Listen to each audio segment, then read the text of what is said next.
Hey, I'm golf broadcaster Matt Adams. The updated and expanded second edition of my book, The Golf Round I'll Never Forget, Golf's Biggest Stars Recall Their Finest Moments, is now available. Readers can expect to march with Arnie's Army at the 1960 U.S. Open, relive Jack Nicklaus's remarkable 1986 Masters win, and be amazed by the Tiger Slam. The Golf Round I'll Never Forget, Golf's Biggest Stars Recall Their Finest Moments. Pick it up where fine books are sold, including BarnesandNoble.com and Amazon.com.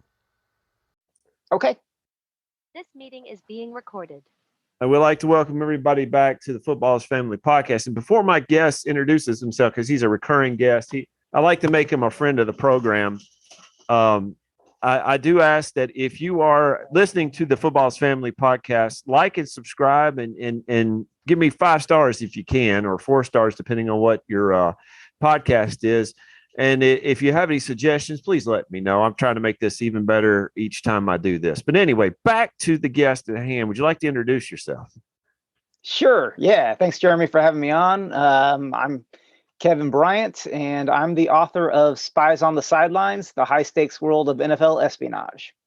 See, now that is, he was on, I think you were on maybe just about a month ago before you. Yeah, a month or two, somewhere on there. And I was just talking to Kevin about this, that his book is on my list to read as soon as I'm done with my first semester of my classes that I'm taking. But we're on specifically for one team, and that is the New England Patriots.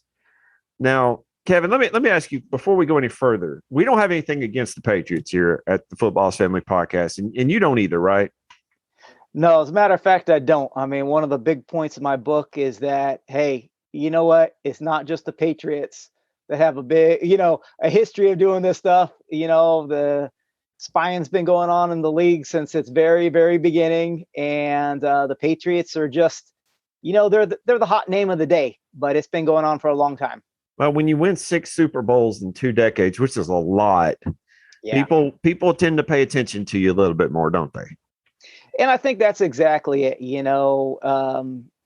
There are teams that have done this in the past with just as egregious attempts at spying as the Patriots have undertaken, but haven't had the same level of success on the field. And when you have a dynasty, you're under that microscope, and that's where the Patriots have found themselves. I say so. There's two in particular: Spygate and Deflategate. But let's go with the most silly to me, Deflategate. Yeah. Now that is silly, but I know there's rules and there are rules there for a reason. Mm-hmm. But to me, the pounds per square inch of a football should not cost you what, draft picks and money? Well, yes, that's exactly right. So that's what it cost them. And it's easy to say that, but let me ask you this, Jeremy. Did you ever play pickup football back in the day with the Nerf football? I did, yes. So how much further can you throw a Nerf football compared to a hard, fully inflated football? You could throw it a lot further, but I mean, we're talking about Tom Brady. Tom Brady is right, but you're talking percentages, right? Because yeah, the right. And another thing is, besides just the distance you can throw it, is the grip. And it becomes really important, especially with a wet ball. Having that little bit of underinflation really, really helps get a better grip to be able to chuck that thing and catch it as well in rainy weather. Well, it was against the Colts, wasn't it? And was it in bad weather?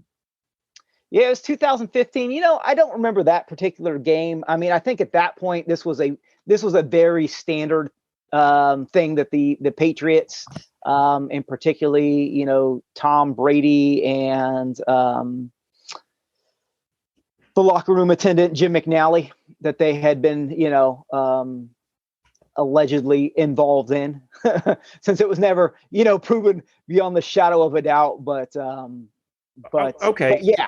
Maybe my biggest problem about Deflategate, and if you give us specifics in just a second, my biggest problem about Deflategate is how Roger Goodell chooses to punish teams. Mm-hmm. If you, and all these are awful, if you abuse an animal, which I have 3 dogs, I was just telling you, they're walking around their family. you Right. get suspended. But you bet on a game. Was it Calvin Ridley this year is missing the year? But then Deshaun Watson does what he does, and he gets out 11 games. What I have a problem with is, how do you weigh one thing is worse than another? And I guess that's just a question. So when they say deflate gate, what do they mean? So okay, so I'll answer that first, and then go back to your other question. So deflate gate, what does it really mean? Okay, so deflate gate really had been taken. What we really learned with deflate gate, where the Patriots were apparently using Jim McNally, locker room attendant, to what he did was take these balls into the locker room attendant for that AFC Championship game and handed them to the referee, right? And the referee inspects these balls, and he's the one who's supposed to walk them out onto the field. What happened, however, is that when the referee went to retrieve the balls and bring them out onto the field, they were missing, right? And at this point, the referee is like, what the heck is going on? He heads out onto the field, and he finds that the Patriots already have their balls and they're already warming up. And he's like, oh, well, I'm not sure what happened, but at least I didn't lose the balls, right, for the AFC Championship game, because that'd be really embarrassing. So the Colts had brought up this issue that they believe the Patriots were inflating balls before the game. And so the referee, Walt Anderson, he checked the balls before the game, and they were within the minimum PSI, 12.5 pounds per square inch. Well, during the game, the Colts got a hold of one of the balls, and they brought it to their sidelines, and the coaches handed it to a referee and said, hey, this ball, it seems underinflated to us.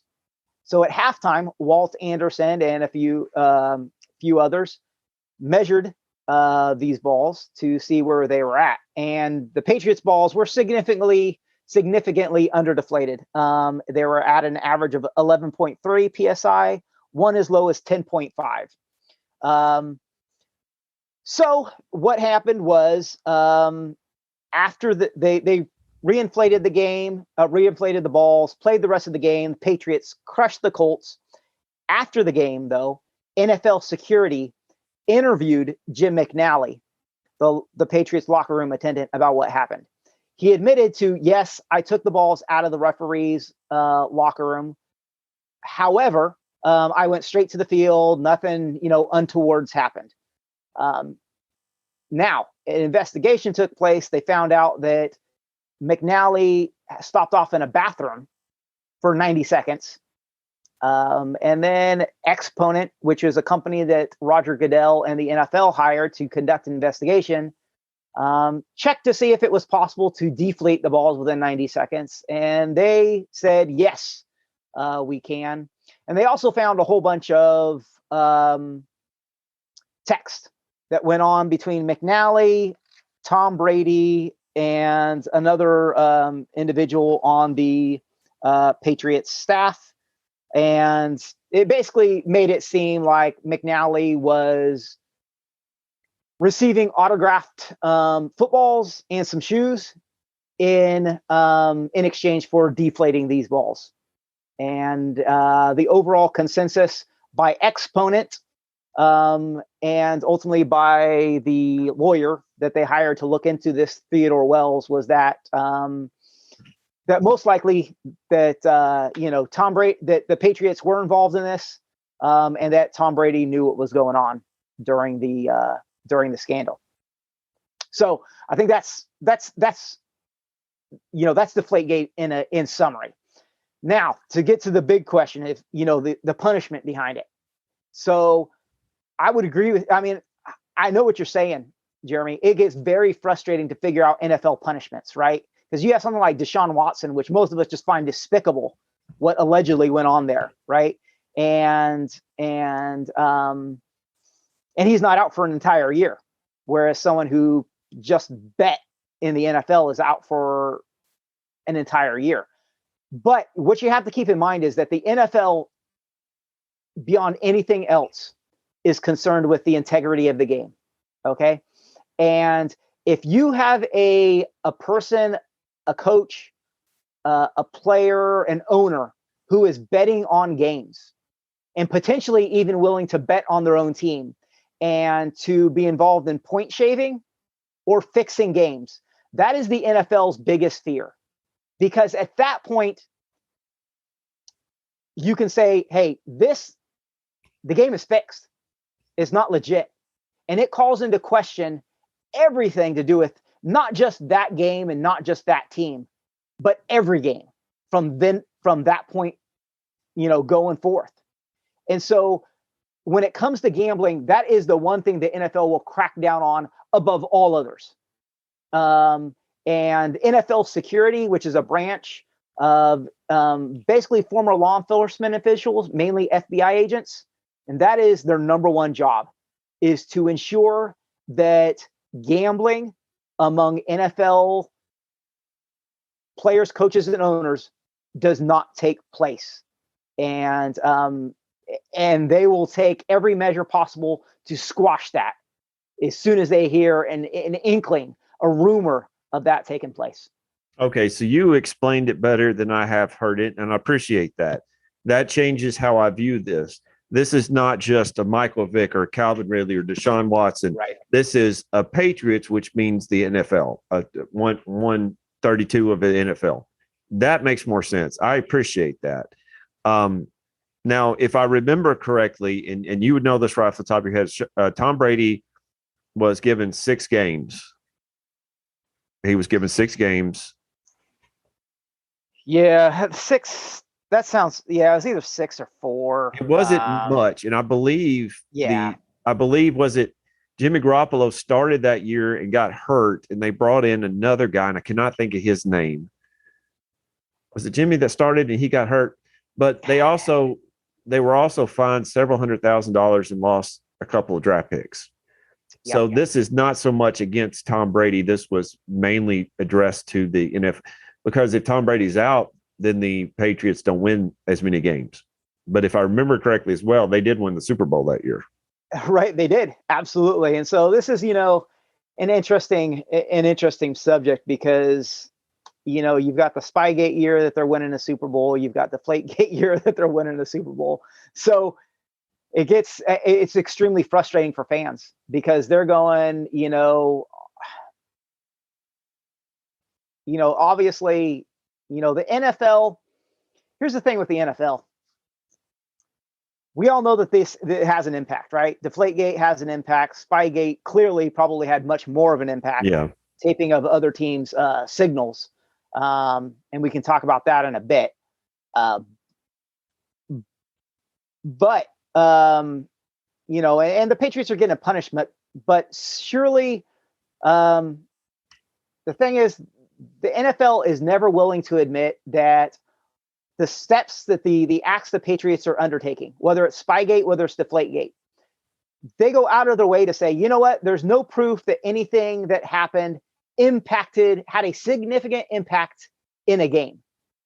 So they're basically just saying, you know what, it happened. Yeah, they shouldn't have been doing it, but we can't prove that it impacted anything. And they want to say that because, you know what, the Patriots are winning championships. And sometimes in the years that this stuff is happening.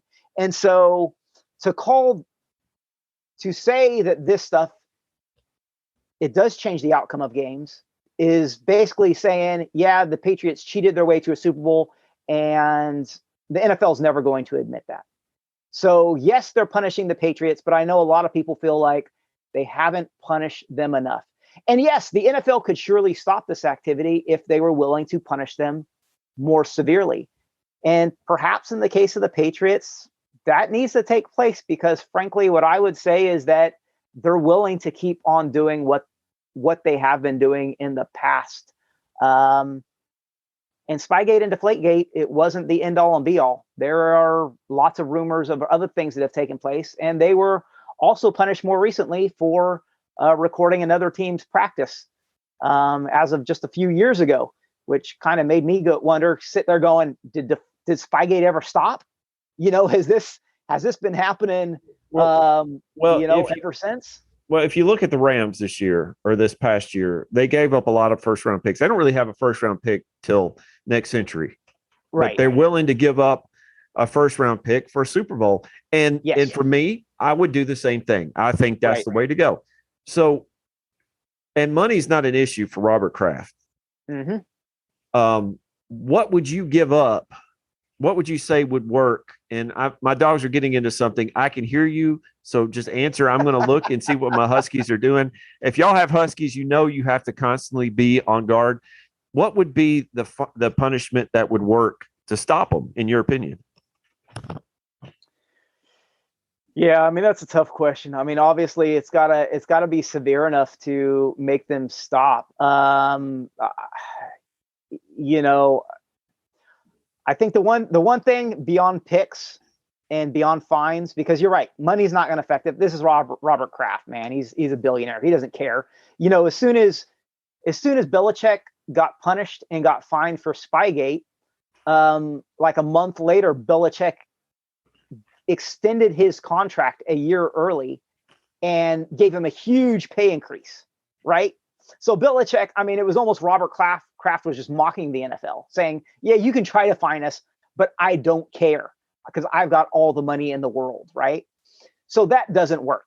Losing first-round draft picks clearly hasn't worked. It didn't work in Spygate. It doesn't work. It hasn't worked in Deflategate.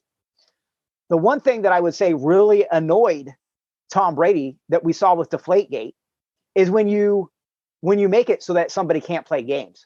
Yeah. Take a season away from a Tom Brady, from a Bill Belichick, and say, you know what? You're out of this for a year. And people are going to start learning some lessons pretty quickly like that. Because I think as we all saw, we saw it with Michael Vick. When you sit out for a certain amount of time and you try to come back and play at that really high level in the NFL, it can be very, very difficult to do. And so, I think if you, especially as a player, man, you take somebody out for a year or two, that's going to send a message real quick that we're not going to tolerate this type of stuff. That is one thing about, again, I see, and I'm glad you described it or you explained it to me. The team and the player. If you could take one player, if you take Tom Brady out for a year, what did we see in 2009? The Patriots were pretty decent with Matt Castle, but they didn't make it to the playoffs. Right. Tom Brady is a difference maker. If he's out, right now, what are the Buccaneers? Right. Well, I mean, look at the salary cap that these top quarterbacks are paid. I mean, some of these quarterbacks are paid, they consume a quarter of an entire team's salary cap. So when you think about, I mean, that's what teams assess that they are worth. So you're right. You take out a guy like Brady from a team, and you're taking out a quarter of the value of that team's invested in the players. So. And you still have to pay somebody to back him up. And good gracious, I don't know what they're getting into. But explain to us, while I go into this, Spygate.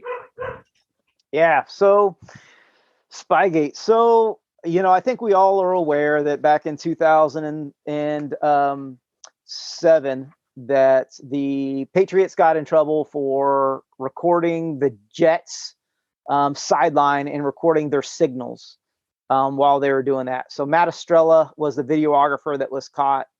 And, the NFL found out about it. They find the Patriots a first-round draft pick, and I think that's pretty much what everybody knows.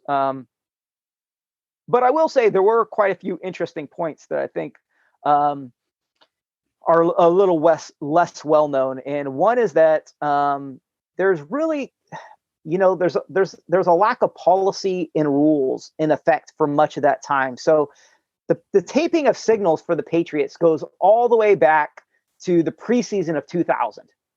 Okay, they did this from 2000 all the way up to the first game of 2007 when they were caught. And from 2000 until 2006, there were no rules or policy in place that prevented a team from doing this. And as a matter of fact, Jimmy Johnson, who was the Cowboys coach, he said, we used to do this. And he said, I learned it from the Chiefs. A Chiefs member told me about this thing, that they used to do this as well. And this has gone on in the NFL for quite some time. It wasn't until the Patriots got really, really good at doing this and being effectively using the information of taping opponent signals that the NFL finally put their foot down and put out the Ray Anderson memo. Okay. What I will say in the Patriots' defense is that the NFL never made a rule that said, you know what, you can't do this. They simply send out a memo, which, this may be wordsmithing, but in the Patriots' defense, if I was their lawyer, I might say, you know what, this is nice, but we didn't break any NFL rules or bylaws. A memo is not a rule. But the NFL, and Roger Goodell, he can do his own thing. He's king. He's king sitting in court. And so when he punished the Patriots, it is what it is. So a second thing that I would say that was really interesting about Spygate was the Patriots' efforts to conceal everything that went on. So they actually, Jimmy D is their head videographer, and he actually trained the video staff on how to conceal everything. So they used to put tape over the red light for when the camera was actually recording to hide that. Oh my goodness. They had people tape over their Patriots logos so it didn't look like they were with the Patriots staff. If questioned, they would say, hey, we're with Kraft Productions rather than with the Patriots, to make it seem that they were filming for, yes, they're filming for football purposes, but more for Kraft TV and not necessarily for the Patriots and their team themselves. And then the third thing that I thought was really interesting about Spygate was the NFL's efforts to resolve the issue. And I think what was really staggering was that Roger Goodell issued a punishment before an investigation ever even took place. So the loss of a draft pick was basically Roger Goodell called Belichick and said, hey, Belichick, did you do this? What went on? And Belichick said, yeah, I did it. But in my defense, I thought I was okay. And Goodell said, nope, it wasn't okay. And since you admitted it, okay, here's your punishment. And with the punishment came out a day later. And right. And so basically, this is like asking a criminal, hey, what did you do? And the criminal says, I did this. And then the police go, okay, we're going to take your word for it. And, here's your punishment, without ever looking into anything, without investigating. So if it was worse than what he said, right? Can they go back and change their punishment? Well, I mean, right, it gets really odd and gets really awkward, right? Just as if law enforcement did the same, as if a judge did that. Okay, I'm going to sentence you to 2 years. Wait, no. I'm going to make that 6 years, right? And so, the thing with, adjusting that, the NFL, yes, the NFL could have, and Roger Goodell could have said, after they looked into it a little bit more, could have made the punishments more severe. But here's the thing you have to remember. The NFL just wanted this thing to go away because it is costing the NFL fans and money. Okay, because everyone who's going, you know what, the Patriots cheat and this thing is rigged, and I'm not watching any more football games. And the longer Spygate drags out, the more people you have saying this stuff. So for Roger Goodell, he just wants to put this all behind him as fast as he can, which is why he issued the punishment as quickly as he did. But it all backfired. Okay, because one, yes, it got, it learned, hey, the Patriots were doing this all the way back to 2000. One, it wasn't just defensive signals that they were recording. There was also offensive signals that had been recorded. This came out especially with Peyton Manning and his audibles that he likes to call, okay, which never came out beforehand. And then there was lots of talk about what else the Patriots were involved in. Headset tampering rumors, okay, was one of the big ones, as well as potentially there was, when the scandal first came out, there were reports of the Patriots potentially using their headsets to be able to communicate to the quarterback past the 15-second cutoff. with where the offensive coordinator can talk to the quarterback. And then at that 15-second mark, the communication's supposed to cut out. And and Brian O'Leary makes the case for this in his book Spygate, that, hey, it's possible that the Patriots were, and the offensive coordinator who was able to talk to Tom Brady beyond that 15-second, and maybe even into the play. And there's some anecdotal evidence for that. So it really, it rubbed a lot of people the wrong way, and it went all the way to up to the Senate. Arlen Specter wanted to do a Senate-wide investigation into the whole matter. And the NFL and Roger Goodell got really scared at that point. And Goodell asked for a lot of coaches to provide written statements saying that the NFL handled everything well. One coach that they requested this from was Mike Martz. And Mike Martz later went on to say that the statement that he provided to the NFL was changed. And he said, by who? I don't know.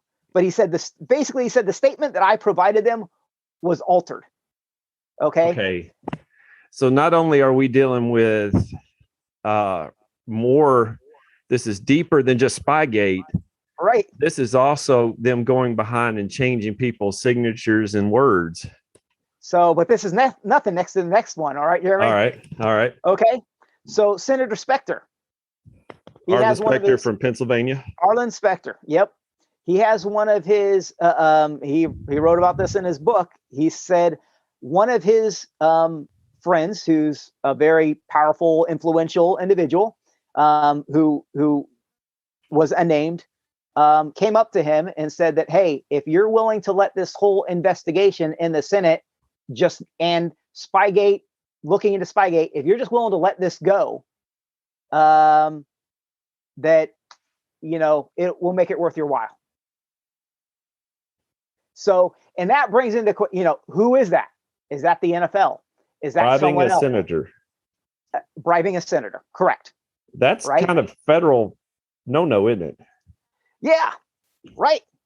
So, but you've got to be able to tie it back, and so, you go through a third party and it's done. And, who can you point the finger at, obviously? And so, it all kind of died right there, and that's about as far as it ever went. But it brought up a lot of questions, and nobody was happy with how the NFL handled Spygate. Which is why when it came to Deflategate, that the NFL came down much harder on the Patriots than they had in the past, because one, Goodell didn't feel like Belichick was completely open, or the Patriots as a whole with Robert Kraft. He didn't like how they handled it. Belichick never apologized like Roger Goodell felt that he had agreed to do. And so, when it came time to, punish them for Deflategate, he took a much tougher stance. And while it was arguably a much smaller thing, for an advantage wise, yeah, that's what I was going to ask you. He punished them more heavily than he did for Spygate. So you think it's not only because it's not only because of what happened before, but this is the Patriots again. And if they did something like that again in the future, it would be even harder. Yeah, I mean, there's obviously that too, right? So this is strike two. So, there's one, I wasn't happy about about everything that went on with Spygate and how what you told me about that. Two, it was strike two, which was obviously a big deal. And by that point, with Deflategate, there was a lot of feelings that were hurt. Robert Kraft just said, hey, I can't put my trust in the NFL anymore. Even though you look at the texts, man, the texts that were out there with Tom Brady and the staff there at the Patriots, they're damning. There's not really a lot of doubt about what went on in my opinion. It's pretty clear. It's in black and white. So, the Patriots, in my opinion, they were just trying to weasel out of it. And they did a lot of things. I mean, they fought this. Tom Brady fought this all the way to twice to an appellate court. And in this case, almost almost the next step was to go to the Supreme Court, which before then, Tom Brady finally said, okay, I'm not going to go to the Supreme Court with this, which, like our Supreme Court doesn't have more important matters to address than, whether some footballs were deflated or not. But, that's how far it went. So, I imagine that really annoyed a lot of people in the NFL after there was all this evidence. There's videotape of this guy going into the bathroom with the balls. There's the text evidence, and yet the Patriots are still going, we didn't do anything wrong. So I'm sure that ruffled a lot of feathers. Now, if I remember correctly, Kevin, and again, I apologize for jumping up and out, but I thank you for your time tonight. This is awesome. If I remember correctly, now I think each NFL team has to provide so many footballs per game, right? That is correct. Yeah, and I don't remember the number off the top of my head. It's a large number, but they once they get them to the stadium, I mean, they pretty much the refs take them and they don't see them again. That is correct. So once the footballs are taken, the teams take them to the stadium. Both teams hand a referee, but half the balls that are going to be used for the game. Okay, and at that point, the referee checks that the balls are good to go, and from that point on, the balls are supposed to stay in the possession of the referee until he brings them out onto the playing field. Now, say that the kicker, Mike Vanderjagt, Jason, my mind went blank for the kicker for the Ravens, Justin Tucker. Say they want to scuff up their balls before they kick them. Is that allowed? Right. Is that allowed before? Absolutely. And so they can bring their own. They bring their own balls. You can have balls that are deflated differently, balls that are stuffed, balls that are not. As long as they're in good condition, and as long as they're within the NFL's PSI limits, you can have them. You can have them different, and that's fine. It's simply, what's not okay is to, take them out of the referee's possession after after they've been given to him before the game and until they're brought out on that field. And this is not only covered in your book, but it's covered expertly right now. Where can we buy your book? Yeah, so the book, it's available. Spies on the Sidelines is available online through Amazon, Barnes & Noble, Books A Million, Walmart. You can go on my website, spiesonthesidelines.com. It's got everything about the book and about me, all my social media handles, my Twitter one's up there on the screen for you. And the book's available in hardback, ebook, and audio. And the audiobook's selling for about half the price of all the others right now. So that's the cheap way to get it. And my website's got all the ways you can get the audiobook. Now, one thing I've enjoyed about audiobooks is I can go through an audiobook in a day. Right. And I enjoy those. But to me, and Kevin, this is just me personally, I like going to a bookstore and getting a book off the shelf. I like the feel and I like the smell. I like going to used bookstores. Love that. So if you're into audiobooks, go right ahead to do that. I will put a link to your book on the show notes for this. But if you want to, you can go to any of those places. I will also put a link on this. And I believe, Kevin, that you talked to Arnie a while back, Arnie Chapman, and I think he put a link on the sportshistorynetwork.com. He did. Yes, he did. So that's good. And I wish you the best. And let me ask you a question. And we might have asked this before. I've got a couple minutes before I get kicked off of Zoom here. Who do you pick to win the Super Bowl this year? Who's your team? I think, the Broncos are my team, but I think the Bills are going to get it done this year.